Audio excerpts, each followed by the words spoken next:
What happened yesterday should be keeping every single one of you up at night. Pete Hoekstra, the United States Ambassador to Canada, just stood in front of cameras and essentially announced the slow-motion death of North America's most important trade relationship. Not a hiccup, not a rough patch, a full-blown diplomatic collapse. And he didn't even seem to realize how devastating his own words were. The mainstream media will package this as routine friction between neighboring governments. They'll soften the edges, bury the lead, and move on to something shinier. Don't let them, because what we're actually watching unfold is the potential unraveling of CUSMA, the agreement that functions as the economic spine of the entire North American continent. And the man responsible? Donald Trump, who cannot seem to stop lying about Canada long enough to keep a $1 trillion trade relationship from imploding. Let's rewind to March 13, 2026. Canada drops $20 billion in retaliatory tariffs on American products. Steel, aluminum, cast iron, not symbolic gestures, surgical strikes targeting the industrial heart of American manufacturing. Simultaneously, Ottawa filed a formal legal complaint at the World Trade Organization, arguing Trump's tariffs violate international law. And here's where it gets genuinely alarming. The European Union is considering joining that complaint. Read that again. America's closest ally just hauled us into international court, and Europe might pile on. That's not friction, that's a coalition forming against us. But Ambassador Hoekstra's response? He went on record complaining about headwinds. Headwinds, that's the diplomatic equivalent of a ship captain calmly describing a hurricane as a bit of wind.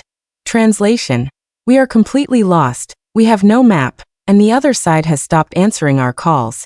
He lamented the absence of substantive talks with Canada, but here's the part nobody in Trump's orbit wants to say out loud.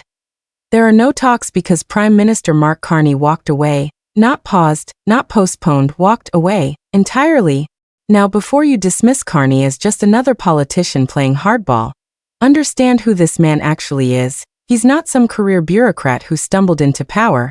He served as governor of the Bank of Canada, then the Bank of England, during a global financial crisis. This is a man who has stared down economic catastrophe at the highest levels and made decisions that shaped entire economies. When Mark Carney reads a trade situation, he's not guessing, he's calculating. And what did he calculate after watching Trump's approach? He publicly declared that Canada has moved beyond bilateral negotiation with this administration.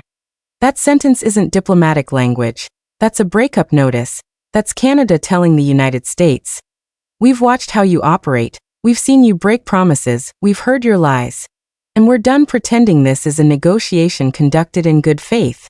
He didn't say Canada found better partners. He said Canada would work with partners who honor their commitments. That is a direct, deliberate accusation. He's calling the United States, under Trump, a nation that cannot be trusted to keep its word. And the damning part?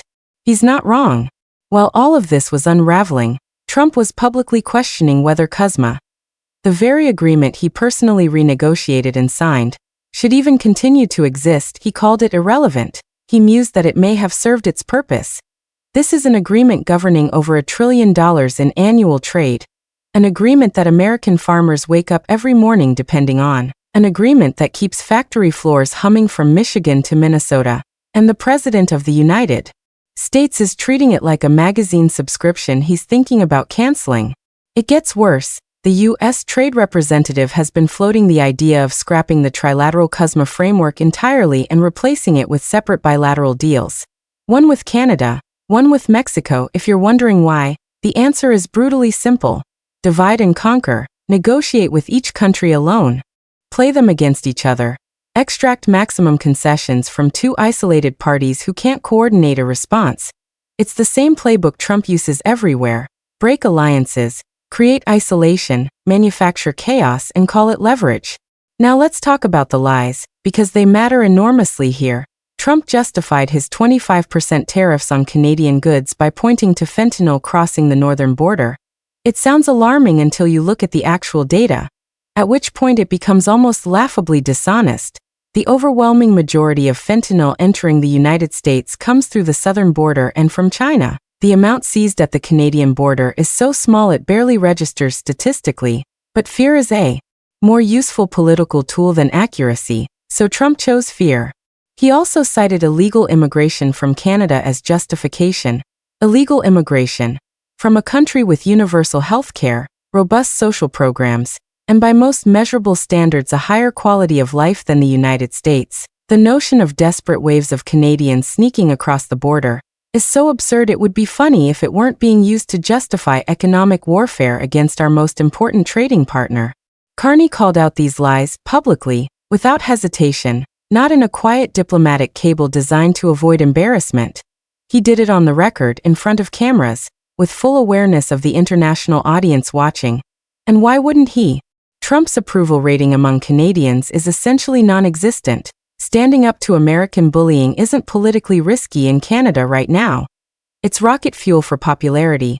Carney's approval numbers have surged precisely because Canadians are watching their leader refuse to flinch. Trump's response to being publicly contradicted? More tariff threats, because that's the only instrument in his toolkit. He genuinely believes tariffs are a universal solvent that will dissolve any resistance, bend any will, force any country to capitulate. What he didn't anticipate is that some leaders are willing to absorb economic pain rather than accept subordination. And Mark Carney is one of them. Let's examine the legal architecture Trump is hiding behind, because it's worth dismantling. His administration invokes Section 232, National Security Provisions, to justify tariffs on Canadian steel and aluminum. Section 232 was designed for genuine crisis scenarios. What happens if America can't produce enough steel during wartime? It was never intended as a weapon to deploy against an ally sharing the longest undefended border on the planet. Canada is not a national security threat. Canadian steel isn't undermining American defense. It's feeding American factories. When you tariff Canadian inputs, you raise costs for American manufacturers, who pass those costs to consumers, who pay more for everything while Trump stands at a rally celebrating how tough he's being on trade. The base cheers, the grocery bill climbs. Section 301 investigations, supposedly targeting unfair trade practices, have now been expanded to include Canada alongside 60 other countries. The towering irony. It is the United States currently violating the terms of an agreement it signed. We are the unfair trade actor in this story. Here's the timeline that should be making everyone nervous. CUSMA has a review deadline in July 2026, 4 months away.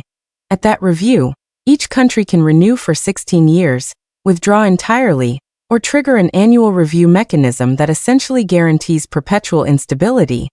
Trump looked at that deadline and saw leverage. What he didn't calculate was that Canada was already prepared for this fight, and that Mark Carney was not just willing to walk away from the table. He had already mentally done so. When Hoekstra admitted there have been no substantive talks, he wasn't exaggerating for effect. Multiple sources confirmed that Carney didn't just reject the terms of Trump's negotiation framework. He rejected the framework itself. He looked at Trump's track record. Agreements broken, justifications fabricated, chaos deployed as strategy, and concluded that engaging with that process would produce worse outcomes than refusing to engage at all. Think about how radical that calculation is. A head of government looked at the most powerful country on earth, the country his nation trades over $1 trillion with annually, and decided, we are better off building relationships with anyone else than trying to negotiate with an administration that doesn't keep its promises. And then something happened that shifted the entire geopolitical calculus in Canada's favor. The war with Iran sent oil and fertilizer prices into the stratosphere. Suddenly, having a stable neighbor sitting on vast reserves of oil, natural gas, uranium, lithium, and rare earth elements stopped being merely convenient. It became strategically critical. Canada isn't just a trading partner anymore. In the current global environment, it's a resource lifeline. Hoekstra's comments revealed this desperation inadvertently. He urged Canada to prioritize developing its energy and minerals sector to secure the lowest tariff brackets. Translated: please keep supplying us with critical resources while we simultaneously threaten you with economic punishment. That's not trade policy. That's extortion wearing a business suit. And Carney's response, implicit but unmistakable, was, why would we develop resources primarily for a market that treats us like a colony? Canada's WTO complaint deserves far more attention than it's receiving. They're arguing Trump's tariffs violate the 1994 General Agreement on Tariffs and Trade, one of the foundational pillars of the entire global trading system.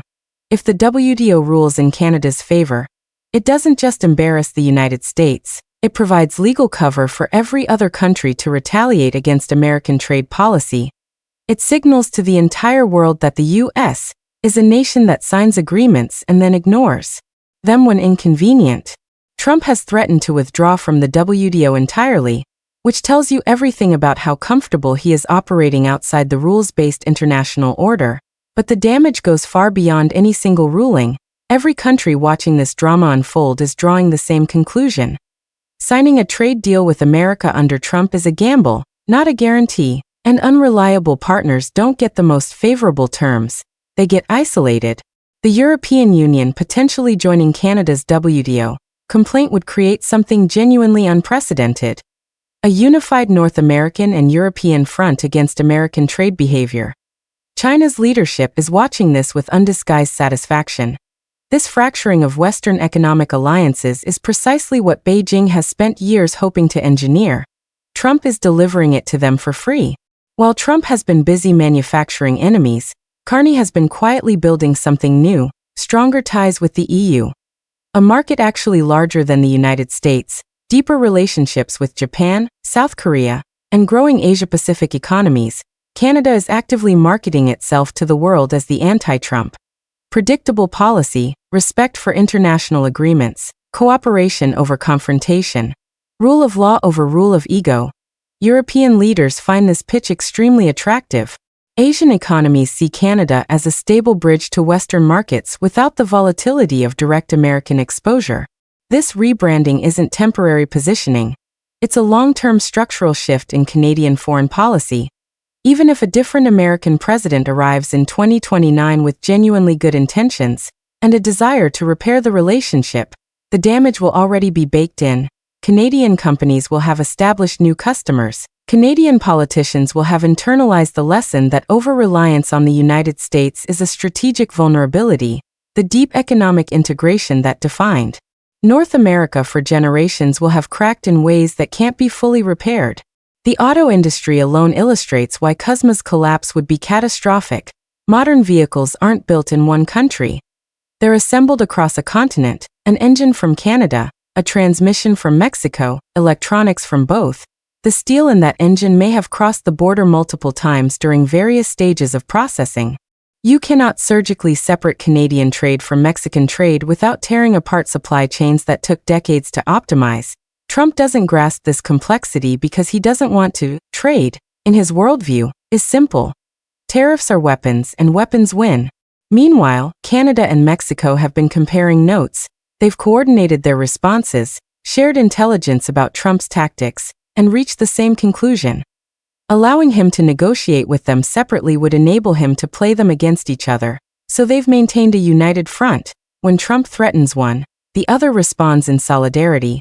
When he dangles a preferential deal to one to break ranks, they refuse. This is exactly the scenario Trump's strategy cannot survive. Because his entire approach depends on isolating targets and overwhelming them individually. Here's what American audiences need to understand about the domestic politics driving Carney's position. In Canada, resisting Trump isn't brave or risky. It's overwhelmingly popular. Canadians have watched their country get lied about, threatened, and bullied by an American president who treats sovereignty as an obstacle to his agenda. Rallying behind a leader who refuses to bow is a national reflex, not a political calculation. If Carney had accepted Trump's terms, capitulated to American pressure, tried to smooth things over with concessions, he'd face a political revolt at home. The incentive structure is the precise opposite of what Trump expects. Usually, Trump's economic threats work by creating domestic pressure on foreign leaders to make a deal, any deal, just to stop the bleeding. In Canada, the domestic pressure runs in exactly the opposite direction. Fight back harder, give him nothing, protect what's ours. Trump accidentally created the one political environment in which his usual tactics are completely counterproductive. Let's be honest about what CUSMA's collapse would actually mean for ordinary Americans. If you drive a car, parts of it were almost certainly manufactured in Canada. Expect your next vehicle to cost more. If you eat food grown with fertilizer, much of that fertilizer contains Canadian potash. Expect grocery prices to rise. If you heat your home with natural gas, A significant portion of it may come from Canada. Expect higher utility bills, and this would all be happening simultaneously with the economic disruptions caused by the Iran conflict. Already elevated oil prices, already strained supply chains, already persistent inflation. A North American trade war layered on top of a Middle Eastern military conflict is a recession recipe. American farmers deserve special mention because their situation is particularly brutal. Canada is the single largest export destination for American agricultural products. If CUSMA dies and Canada responds with agricultural tariffs, and they've already identified exactly which agricultural products from which swing states to target, American farmers will face losses they cannot absorb. They've already been dealing with years of economic pressure. This could be the blow that breaks them. And those farmers are Trump's base. The cruelest irony of his trade war is that the people cheering for it are the ones who will pay the steepest price. Hoekstra's public admission of failure isn't just embarrassing. It's historically unusual. Ambassadors are specifically the people whose job it is to keep conversations alive even when political leaders are at war with each other. They build back channels, find creative interpretations, create face-saving compromises that let both sides claim victory. The fact that Hoekstra threw up his hands publicly means the back channels are dead, the creative interpretations have been exhausted, and there are no face-saving compromises on offer, because Trump has made clear he wants domination, not compromise. His suggestion that Canada should develop its energy and minerals sector to earn lower tariff rates is almost delusional in its presumption. He's telling a sovereign nation to restructure its economic development priorities in service of American interests, as a condition for not being economically punished. No self-respecting government accepts that framing, and Carney's government, empowered by overwhelming domestic support and an increasingly strong international hand, certainly isn't going to. July 2026 is 4 months away. The math is straightforward and grim. Trump has given no indication he intends to reverse course. He's doubling down, expanding investigations, and casually questioning whether CUSMA should exist at all. Carney has publicly stated Canada is beyond bilateral negotiation with this administration, a position that requires either major American concessions or a fundamental change in Trump's behavior to reverse. Neither appears remotely likely. So we are probably watching CUSMA die in slow motion, or watching it get degraded into an annual review process that creates permanent instability. Which may be worse, since it means businesses and workers live in constant uncertainty, unable to plan, unable to invest, unable to build anything durable. All of this pain, all of this disruption, all of these jobs at risk, prices rising, alliances fracturing, adversaries celebrating, every bit of it self-inflicted. Trump manufactured the fentanyl lie. Trump imposed the unjustified tariffs. Trump is refusing to negotiate in good faith. Trump is questioning an agreement he himself signed. There was no crisis here until he created one, and he created it not because it serves American interests, but because he cannot tolerate a foreign leader who refuses to treat him with deference. This is what ego-driven foreign policy looks like when it meets a counterpart with genuine strategic intelligence and nothing to lose by standing firm. Mark Carney isn't going to flinch. He's too smart for that, too well-supported domestically, and increasingly too well-positioned globally to need to. July is coming, and when it arrives, we'll find out whether North America's most important economic relationship was worth less to Donald Trump than his pride.